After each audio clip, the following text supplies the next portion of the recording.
Une cérémonie digne, respectueuse et émouvante. C'est ainsi que les familles des victimes ont souhaité rendre un dernier hommage à leurs 11 disparus.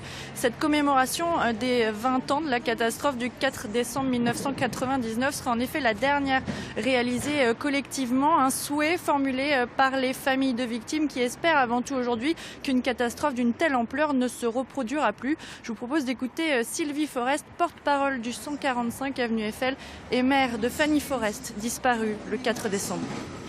C'est important les 20 ans. De toute façon, nous, la commémoration, c'est par rapport au souvenir de la catastrophe.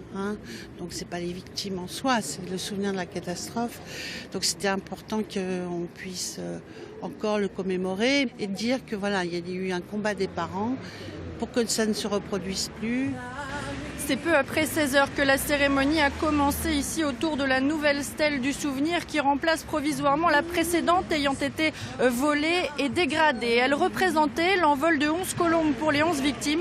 Eh bien cet envol, il a été reproduit aujourd'hui au moyen de ballons et de cerfs-volants lancés dans le ciel sous les yeux d'une centaine de personnes présentes, parmi lesquelles François Rebsamen, maire de Dijon, qui se souvient de cette nuit d'horreur du 4 décembre 1999. Écoutez.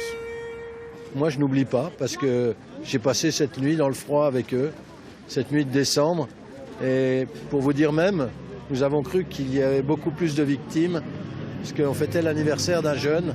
Heureusement, ils étaient tous sortis à ce moment-là. Mais ça a été un souvenir terrible. À l'issue de cette cérémonie qui aura duré un peu plus d'1 heure, ponctuée par des chants et des prises de parole, la ville de Dijon a invité les personnes présentes à se rendre quelques mètres plus loin dans le quartier pour un verre de l'amitié.